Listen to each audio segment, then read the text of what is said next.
अस्सलाम वालेकुम dear students, कैसे हो आप लोग। उम्मीद है कि आप सब लोग बिल्कुल ठीक ठाक होगे। तो आज की इस वीडियो में इंशाल्लाह हम लोग खैबर मेडिकल यूनिवर्सिटी के 2024 के बीएस प्रोग्राम्स के कट ऑफ मेरिट पे बात करेंगे, क्योंकि डेली बेसिस पे जो हमें 200-300 मैसेजेस जो है वो रिसीव होते हैं, उसमें मोस्टली मैसेजेस यही होते हैं कि मेरा इतना एग्रीगेट है, मेरा किस फील्ड में एडमिशन होगा। या फॉर एग्जांपल किसी स्पेसिफिक फील्ड का पूछते हैं कि इस फील्ड का लास्ट ईयर क्लोजिंग मेरिट या क्लोजिंग एग्रीगेट क्या था। तो इस वीडियो में हम लोग इंशाल्लाह 2024 के क्लोजिंग मेरिट पे या कट ऑफ मेरिट पे जो है वो बात करेंगे। तो उससे आपको अंदाज़ा हो जाएगा कि आप लोग कहाँ पे लाई कर रहे हो। अच्छा, मुझे सारी फील्ड्स का कट ऑफ मेरिट तो नहीं मिला, मैंने बहुत कोशिश की है, लेकिन जिन फील्ड्स का मिल गया था तो मैंने इस वीडियो में मेंशन किया है। ठीक है, तो जिन फील्ड्स का मैंने मेंशन किया है तो उसी से आप लोगों को जो है वो हल्का फुल्का जो है वो अंदाज़ा हो जाएगा। अदरवाइज़ वैसे भी 2 दिन बाद जो है वो मेरिट लिस्ट डिस्प्ले हो जाएगी, फिर उससे आपको जो है वो बिल्कुल कन्फर्म अंदाज़ा हो जाएगा कि आप कितने पानी में हैं। मुझे पता है मैं इस वक्त आप लोगों की कैफियत को समझ सकता हूँ, क्योंकि ये टाइम हम पे भी आया था।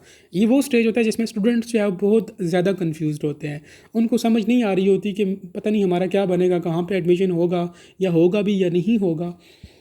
तो ऑलमोस्ट सारे स्टूडेंट्स इसी कश्मकश में होते हैं। हम भी थे, आप लोग भी हो, और आने वाले लोग भी होंगे। सो जस्ट चिल करो। वैसे भी 2 दिन बाद मेरिट लिस्ट अपलोड हो जाएगी, उससे आपको अंदाज़ा हो जाएगा कि आपसे आगे कितने लोग हैं।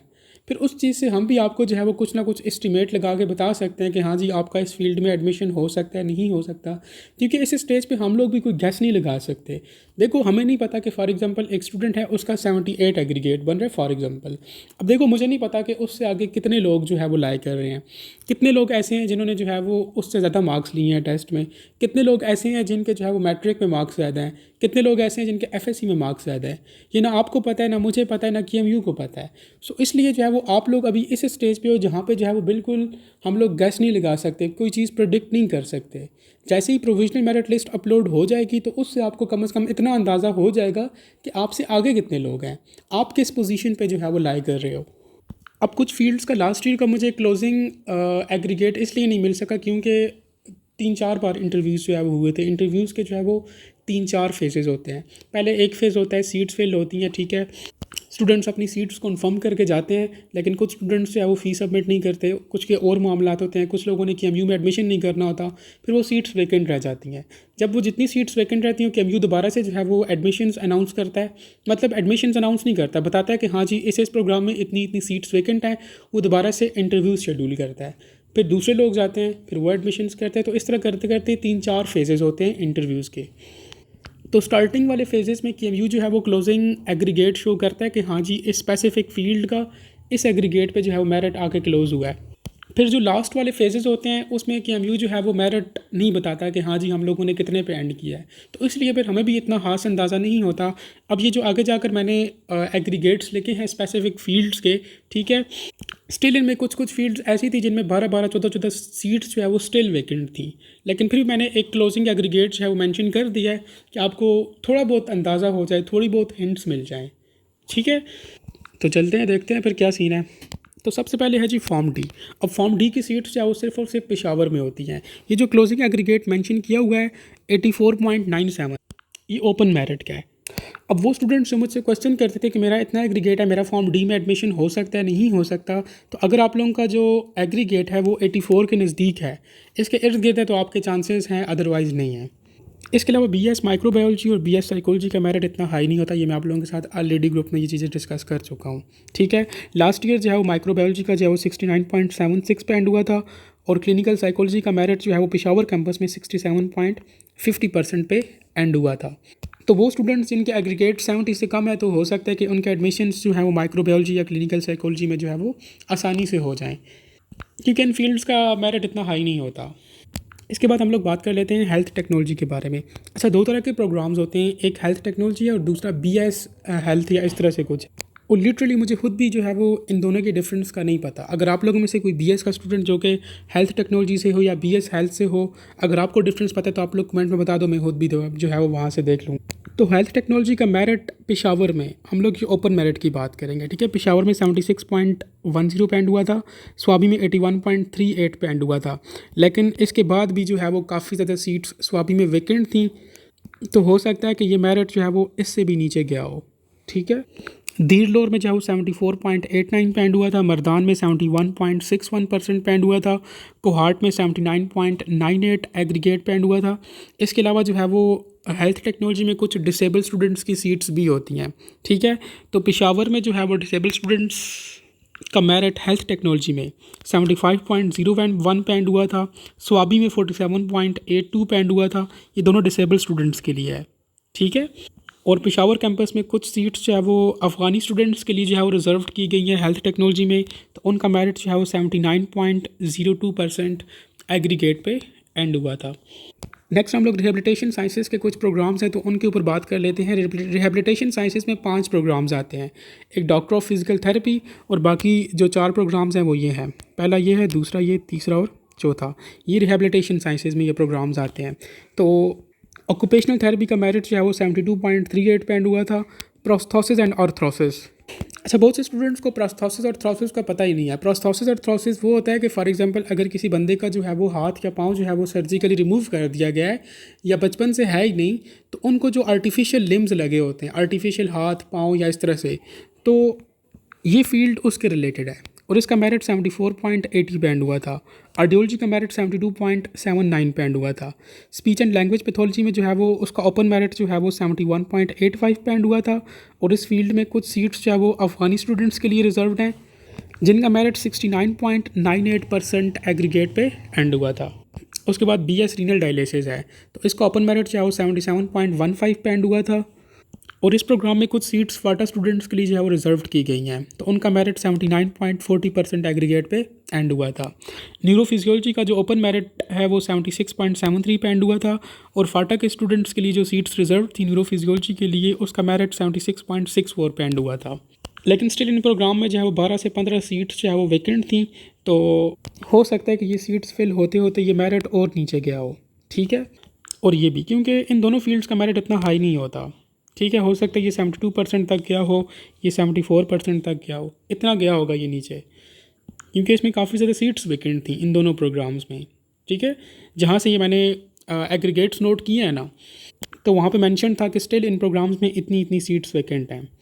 नेक्स्ट हम लोग बात करते हैं BS इमरजेंसी के हवाले से। तो पेशावर कैंपस में ओपन मेरिट का एग्रीगेट जो है वो 76.43 पे क्लोज़ हुआ था, कोहाट में 71.84 पे, लकी मरवत में 35.35% एग्रीगेट पे BS इमरजेंसी का मेरिट क्लोज़ हुआ था 2024 में, और अफगानी कोटा जो है वो 47.91% एग्रीगेट पे क्लोज़ हुआ था। नेक्स्ट हम लोग बात कर लेते हैं अबाउट रिस्पायरेटरी थेरेपी।